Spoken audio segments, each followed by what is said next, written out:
Remembering those we lost, Angel Stadium fills up with people honoring a family loss in the helicopter crash that killed Kobe Bryant.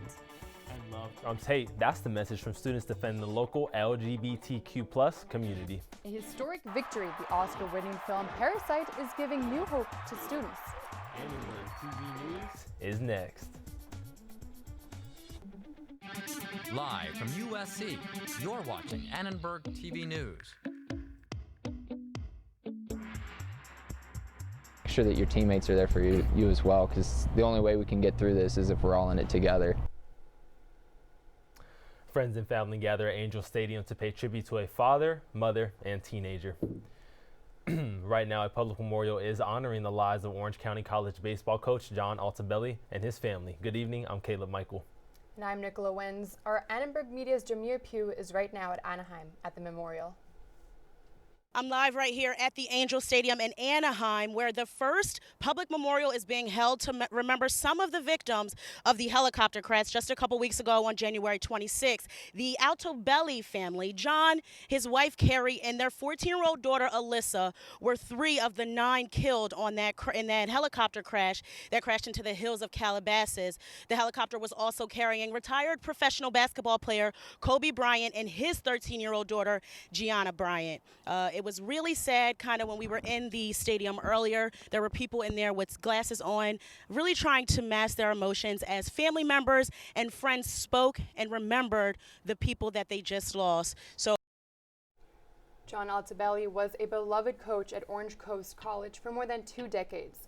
Our Annenberg Media's Kelly Miller went to the college today and talked with the coaches and students who remembered Altobelli as a selfless leader. John Altobelli, known as Coach Alto, was more than a baseball coach. Colleagues, students, and friends at Orange Coast College say he inspired everyone. The best coach that ever lived, best friend. He did stuff for me that was unheard of back then. He was like a father to me. Coach Alto was a father to 3 children. One of his daughters, Alyssa, died in last month's helicopter crash, along with his wife, Carrie. You know, when I first heard, my wife told me about Kobe, and I was bummed, but I was like, what about the other family? It was tough. One student who took Alto's golf class says his heart almost stopped when he heard the news. Coach Altobelli was one of the nicest people anyone at OCC could ever have, and he laid the foundation for 4 championships and an incredible legacy that will never be forgotten. Just 2 days after the loss of Coach Alto, OCC was scheduled to play its home opener. Nearly 2,000 people showed up to the game in honor of Alto, his wife, and his daughter. A groundsman for OCC Athletics says the turnout was like nothing he had ever seen before. This was a great addition, really cared about his players, about the team, about the sport, playing it the right way. Alto's assistant coach says Alto always wanted the best for his players. I mean, the guy was a selfless leader. He was someone that, you know, he cared about other people more than he cared about himself, and everything he did for our guys. The OCC baseball stadium will forever be known as the house that Alto built. For Annenberg Media, I'm Kelly Miller. The Westboro Baptist Church targeted USC today in a wider effort to protest liberal policies in California. Now, protesters held signs at the corner of Exposition Park in Vermont, attacking the LGBTQ+ community. USC students organized a counter-protest in response. Love trumps hate! Dozens of student counter-protesters shouted chants such as "Love trumps hate." These students outnumbered the Westboro church protesters. Several students waved rainbow flags and signs supporting the LGBTQ+ community. It's sort of nice just showing that there's like a community, because also like a lot of people here come from the South and a lot of people sort of grew up not feeling accepted, so it's kind of nice to just show like this sort of support for each other and that there's this like group to support you. Westboro Baptist Church did not respond to several requests for comment. Voting for USG's undergraduate student government begins tomorrow, and USG urges students to vote, but many students don't really know how to. Students can vote either online through an email link or on a paper ballot at one of the 3 voting locations on campus: Tommy Trojan, Levy Library, or Lyon Center. Current USG President Trenton Stone says every USD student should vote because they are affected by the decisions that USG makes. Each student is paying $64 per semester as a programming fee that goes into our $2.4 million budget. Whoever you vote for will have a say in the budget process, and I know the candidates for next year have lots of different initiatives and plans coming up, so it's really great to get out there and vote. USG has a budget of over $2 million sourced from a $64 programming fee that every student automatically has to pay. Now, we talked to 4 presidential candidates about their top priorities. It's not enough to just admit certain quotas of different types of students. The problem is that we're too focused on the numbers and not on the experience. Getting more psychologists of color and increasing diversity so students can more easily relate to the staff at the health center. We have to all do this together. We have to band together in order to make meaningful change on this campus. Having important discussions about diversity and inclusion with the USC administration. For information on the USG's candidates and the voting process, you can go to usg.usc.edu/elections/. Now you can also visit the Annenberg Media on YouTube to hear more from the candidates. Now, as we saw in Iowa last week, when technology and politics overlap, plenty of things can go wrong. They can. Our political anchor Ella Katz has more on the aftermath of the Iowa caucus and tomorrow's first primary leading up to the 2020 election. Ella. Presidents head to the polls in about 24 hours, less than 24 hours. After tech chaos last week in Iowa, New Hampshire voters will stick to pen and paper ballots tomorrow. Now, the New Hampshire primary results have historically influenced the race for the White House. According to a new CNN poll, Sanders goes into New Hampshire in the lead by 7 points. Former Vice President Joe Biden stands 11 percentage points behind Buttigieg, and Senator Elizabeth Warren trailing him closely. The poll shows Senator Amy Klobuchar in 5th place. Now, primaries are a bit different than the caucuses. They're held by state and local governments. Caucuses, on the other hand, are privately funded by a political party. Now, in some states, your political party determines whether you can or can't vote in the primary. In New Hampshire, tomorrow, all voters can cast a ballot regardless of political affiliation. Again, this is not the case for many states, like Nevada, which requires voters to be a registered party member. All registered California voters can cast their vote on March 3rd. Now, one Democratic candidate has an unlikely source of support. Reporter Trevor Denton shows us how college-age conservatives are backing Andrew Yang for president.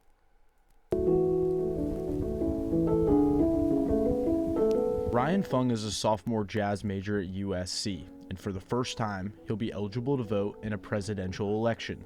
So far, he's gone all out in supporting Andrew Yang, but that wasn't always a likely choice. I was a conservative before, and then earlier this year, I actually had a writing 150 assignment to talk about homelessness. And then I heard about his UBI proposal, and I was like, oh, this guy's running for president? UBI stands for Universal Basic Income, and it's one of Yang's signature policies. Ryan is part of a larger trend. According to a recent survey by the Chegg election tracker, college-age Republicans are more likely to support Yang than any other Democratic candidate.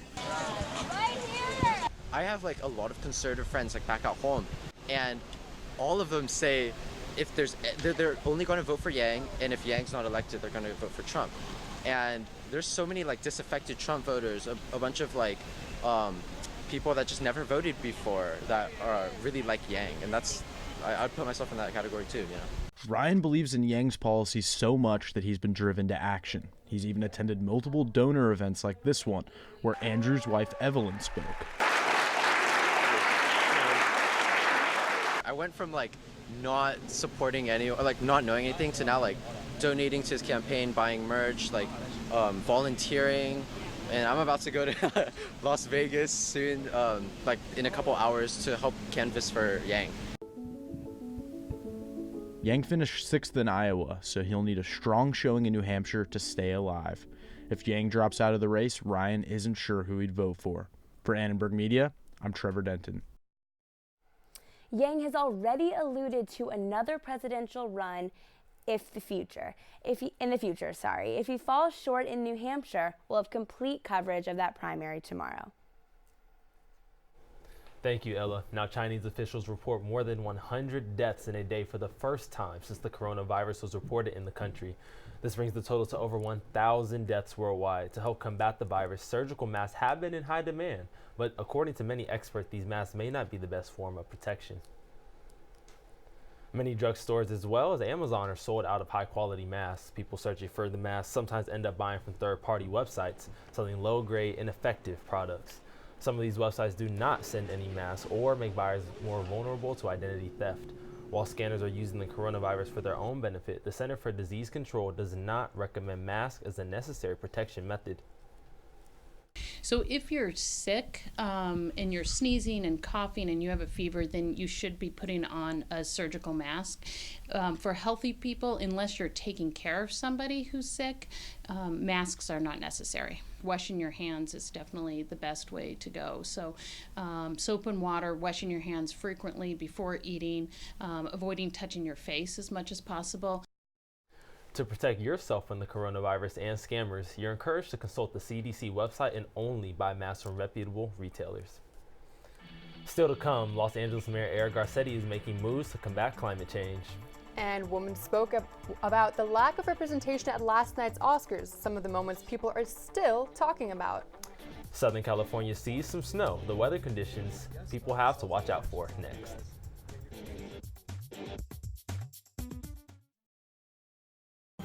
Meet the Scan, a simple procedure whose mission is to detect lung cancer early.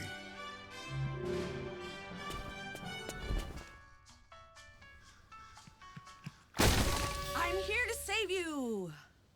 But I feel fine. That's great, but you may still be at high risk for lung cancer.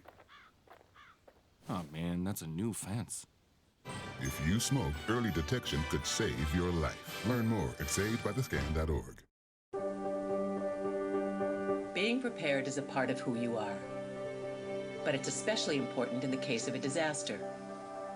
Be informed about possible emergencies in your area. Make a plan that covers where you'll go in an emergency. Build a kit with the things you need to survive. There's no one more capable of planning for your situation than you. Start your plan today. Go to ready.gov/myplan. When you adopt a shelter pet, you discover their unique mix of all kinds of traits. Where'd Wiley go? Where's Wiley? Ah, there she is. Paw? Do you remember being an ancient wolf? Do you ever feel the call of the wild? You're a renegade cop, and I'm a con woman with nothing to prove. But together, we could really solve this murder. They're a little bit of a lot of things, but all of them are pure love.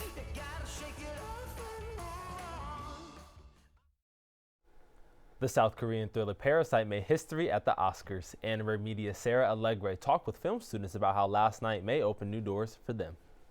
The film Parasite is the first foreign film to win the Academy Award for Best Picture. Bong Joon-ho took home an Oscar for Best Director, and the film also won Best Original Screenplay and Best Foreign Language Film. The Oscars are no longer just for, like the stereotypical, straight white male. USC freshman Lee Chan-kyum is an aspiring filmmaker touched by the results of the Oscars last night. Kyum says this means a lot as he prepares to break into the industry. I feel as if those kind of goals are now tangible and that I can actually achieve them. Kyum's friends captured his emotional reaction. He says Parasite's success is a reflection of his culture and the heights that he can reach in film. As a Asian in film, it's kind of eye-opening. Alongside Kyum, filmmakers, directors, and actors are hoping Hollywood continues to expand its representation in film, and they believe that Parasite is the excellent starting point. Asian representation in Asian film actually has a shot in America, and it can actually do well. For young director Sarah Hom, Parasite acts as a broader representation of Asian culture. But when we talk about Asian visibility in films, when we talk about Asian accessibility in film, their bodies symbolize so much for what the Asian body is able to do. Cut to South Korea. Thank you. As the first non-English film to win the Academy Award, Parasite has changed the 92 years of Oscar history. For young, aspiring filmmakers, Parasite's success makes their goals no longer just dreams, but a real possibility. For Annenberg Media, I'm Sarah Allegre. The elephant in the Dolby Theater room at this year's Oscar was the lack of attention given to female filmmakers. Acknowledgement, though, came in the form of speeches and red carpet outfits. Natalie Portman wore a cape with the embroidered names of all female directors who were not recognized for their work. Some of those included Greta Gerwig, Lula Wang, Lorene Scafaria, and Marielle Heller. Cynthia Erivo's performance of the song Stand Up from the movie Harriet received a standing ovation. And even Chris Rock and Steve Martin pointed out that the lack of female nominations in their stand-up routine. Female viewers at USC aren't really surprised. You never see the women's in the director category. I don't even think I see them in the writing, like the screenplays and stuff like that. So every time I see a woman, it's because of like costume design or like acting. There were winners, women who had been in Hollywood working for decades who hadn't won anything. So they may have not nominated women, but they certainly brought women to the forefront. Murphy says actors use acceptance speeches to talk about politics because they can reach millions of people watching them at home. And this year, both Joaquin Phoenix and Brad Pitt both touched on the inequalities in the industry. Caleb, did you get a chance to watch the Oscars this weekend? I did. There were some interesting things that went down. My favorite was the Hair Love winning the best short. That is touched a great my one. heart. It was. What was your favorite part? My favorite part really was, honestly, watching all the speeches. I think they're so hard-working. Parasite, that was incredible that they won it the very first time. Yeah. I really think that's amazing, and you really see how the industry is changing like that. For sure. It's opening doors. Monica, did you watch the Oscars? I did. I didn't watch the entire thing, but I got to see a few clips, and I saw Eminem perform, so that was very unexpected, but really cool. But following the Oscars, we did see a change in the weather, but we were back to warm weather today. Here on campus, we had warm temperatures of 72 degrees, bright and sunny, not a lot of wind. And then if we move over to the east just a bit, towards the Inland Empire and the mountains, we had pretty consistent temperatures. Palm Springs at 65 degrees, San Bernardino and Riverside at 67, but we did have much cooler temperatures in Big Bear, right below 40 degrees. Now if we move closer to the coast, we saw it was warmer than it was in Big Bear, 70 degrees in Thousand Oaks, 68 in Malibu, and into the valley, 71 in Northridge and 69 degrees in San Fernando Valley. Now if we head back down towards campus, we had nice weather predicted for tomorrow as well. To the east in Pomona, Pasadena, and Anaheim, consistent 71 degrees tomorrow. And by USC, 73 degrees. LA and Long Beach a bit colder at 69 and 67 degrees. Now we are going to see consistent temperatures throughout the rest of this week. If we move on to Tuesday, we have temperatures of 73 degrees. Wednesday down a little bit at 69. Thursday at 71. Friday back down a little bit at 68 degrees. And then warm again over the weekend at 71 degrees on Saturday. But this wasn't the case in all areas of Southern California, and temperatures may get a little bit different because many parts of Southern California experienced showers at the end of this past weekend. Stormy conditions brought a dusting of snow to the mountains. Mountain communities have been warned of wet roads and strong winds through tonight. Some areas, such as Big Bear, are expected to get up to 6 inches of snow by tomorrow. Now this is perfect for anyone planning to visit Big Bear this upcoming holiday weekend. Do you guys have any plans to head up to the mountains? I am so excited. I absolutely love the snow. I haven't seen it in so long. I know, and 6 inches is going to be perfect for skiing, snowboarding, all the winter sports. Do you know how to ski? I can do none of the above. Oh no. Well, she knows how to ski and I know how to snowboard. So I can hold you guys to teach me? So we'll go this weekend. We got you. Cool. Move forward. For sure. Now, LA Mayor Eric Garcetti signed his Green New Deal this afternoon. It's a 30-year plan outlining goals to help combat the climate change in this city. By 2045, Garcetti plans to have LA running on 100% renewable energy. The plan also includes moves toward increasing walkability and improving public transit. USC has been an active participant in environmental protection efforts, especially since Carol Folt's inauguration. So USC, as the largest private employer, can lead the way for every other private employer in the Southland and beyond. If they can do it, anybody can do it.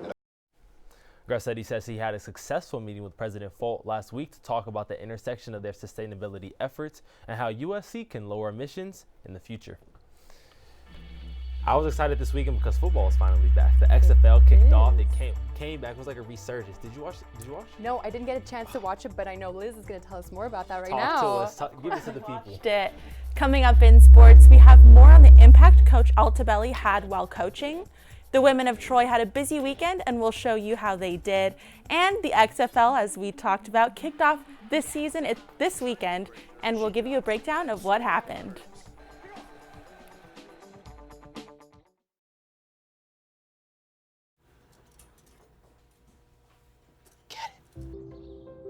Get it. Get it. Get it.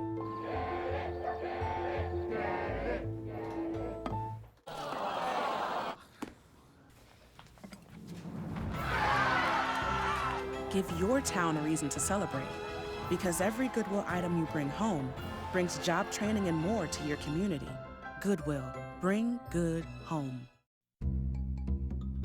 Sure, I look cute now, but when my owner lost his job, it was rough. I was living on the street, and one night, me and this Cocker Spaniel got into it so bad, I wound up looking like an ice cream cone.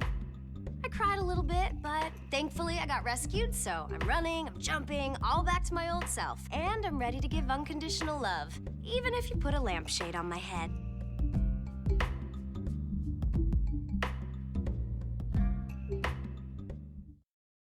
Honorary Forest Ranger Betty White here, lending a hand to my dear friend Smokey Bear, because for 75 years, he's only said, only you can prevent wildfires. But there's a lot more to say. Like, if you park your car on tall, dry grass, the hot exhaust pipe can start a wildfire. So keep the animals safe, especially the cute shirtless one. Go to SmokeyBear.com to learn more about wildfire prevention. The late John Altobelli had a special connection with USC baseball player Gus Culpo. Culpo spent 2 years playing at Orange Coast College, where Altobelli mentored him. Altobelli coached Culpo for the 2 seasons he spent at OCC after injury kept him from playing at the University of Pittsburgh. Coach Altobelli spent time with him, helping him to recover enough to transfer to USC. Culpo's uncle took to Twitter after Altobelli's death, saying Altobelli, quote, made a bigger impact on Gus than anyone, and there's no way he is pitching for USC baseball without him. Culpo will begin the final season of his college career with the Trojans this weekend. And now on to USC sports. It was a winning weekend for the women of Troy, with all 3 teams going 5-2 overall. The number 1 ranked women's water polo traveled down to San Diego for the Triton Invitational this weekend. The Trojans defeated Villanova, Long Beach State, and UCSD to reach the finals, where they faced UCLA. USC fell short in the last few minutes, losing by a score of 5-7. The women's basketball had a fun Friday with a victory over the Cal Bears. The Trojans' depth helped carry them to a victory, with the bench scoring 1/3 of USC's overall points. They couldn't keep the rally going through the rest of the weekend, though, falling to Stanford by 20 points on Sunday. And lastly, for the 5th straight year, lacrosse kicked off the season with an exciting victory, this time over Hofstra. They held off the Pride to edge out a 9-8 victory. Well, it's clear that the women of Troy are firing on all cylinders this spring. Julia, how are the men's teams looking? Thanks, Liz. And in short, not good. USC men's basketball dropped its 3rd straight game this weekend with a 66-64 loss in Tempe to the ASU Sun Devils, putting the team at 17-7 overall and 6-5 in the Pac-12. SC controlled the majority of the game, but the Sun Devils took a 2-point lead with just 19 seconds remaining, and SC guard Jonah Matthews missed a crucial 3-point shot to retake the game. Head coach Andy Enfield has taken a lot of heat on Twitter for the losses, and after the game, he said he takes all of the blame. It's a team. We win and lose a team, and I take the blame for the losses. I could have done a few things differently tonight, and so we win and lose together. Is turnovers. The Trojans have allowed 360 total turnovers and an average 16 per game. Against ASU, SC allowed 24 turnovers, on which ASU scored 17 points en route to a Sun Devil win. A win over ASU was crucial for SC's NCAA tournament hopes. Now the Trojans need to focus on consistency and playing a cleaner ball game to end the season on a better note. In football news, the Los Angeles Wildcats opened up the inaugural season of the XFL this weekend against the Houston Roughnecks. The Wildcats fell 37-17 at TD-ECU Stadium, but the new league is hopeful for fan engagement, with over 17,000 fans in attendance at each of the first 4 games. LA's quarterback Charles Knopf looked promising, throwing for 214 yards and a touchdown and running for another score. Wildcats receiver Nelson Spruce, a former Rams, Chargers, and Chiefs signee, finished with a game-high 11 catches for 103 yards. But head coach Winston Moss was disappointed with the Wildcats' performance. It was very, very clear that we didn't play well enough tonight. Early in the week, I gave my coordinators 3 rules, 3 principles. I said, win the turnover battle, win the field position battle, and win the explosive play battle. And we didn't do any of those tonight. A reimagining of the sport focused on more action and fun. And because sports fandom very often crosses over with video game fandom, the league is making inroads to appeal to video game fans. Taking a look here, we see an XFL official using an Xbox controller to review live game footage, one of the innovative initiatives for XFL games. It's going to be exciting to watch how the XFL season plays out, and Liz joins me now to discuss what she thinks the league holds for the future. Liz, the XFL debut game had 3.3 million viewers tune in. What do you think the future holds for this XFL league? I think the future is bright. They have TV deals with ESPN and Fox, so they have a huge audience, and I'm not worried about them. Well, back to you guys up the desk. Thanks so much, guys. Now, one Big Bear couple is expecting a bundle of joy this week. We'll be right back with how they've been preparing for the big day. So exciting.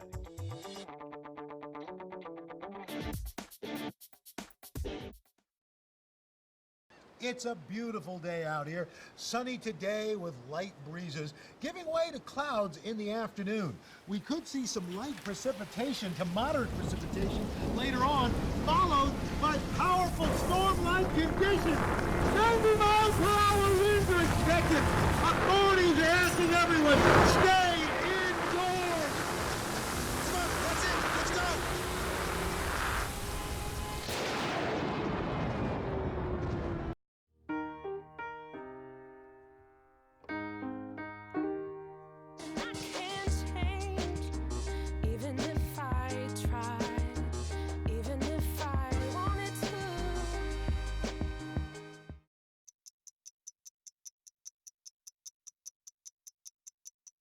My parents weren't fluent in English, so in school, I had to be independent and take initiative, and that's how I handle every project I get.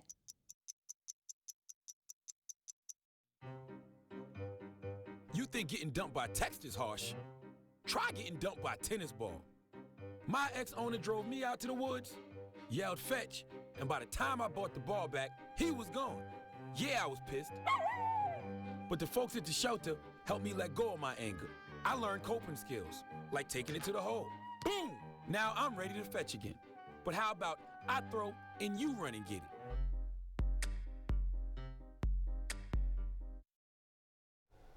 Two expecting parents are braving a winter storm to protect Big Bear's soon-to-be newest residents. Jackie is a female eagle that laid 2 eggs earlier this year, and the recent snowstorm made the nest a bit icy. But eagles have a waterproof coat that protects them during these conditions. Shadow is the male eagle that takes over for Jackie when she needs a break. When she comes in and announces that she's going to sit on the nest, Shadow, sometimes reluctantly, but he gets up and lets her have her way. And if she doesn't want to get up when it's his turn, he goes away. The Friends of Big Bear Valley is broadcasting the live feed on their website, and they predict that the first egg will hatch on this Valentine's Day. That's really exciting. That's so cute. So who has good Valentine's Day plans? Who's got them? I'm gonna go watch the new Sonic movie. That's good. That's fun. How about you? I'm gonna be home with my mom actually. So That's really sweet too. Cute. I know. But thank you so much for watching Annenberg TV News. From everyone here at Annenberg Media, I'm Caleb Michael. And I'm Nicola Wenz. You can watch us on the web at uscannenbergmedia.com. Thank you and good night.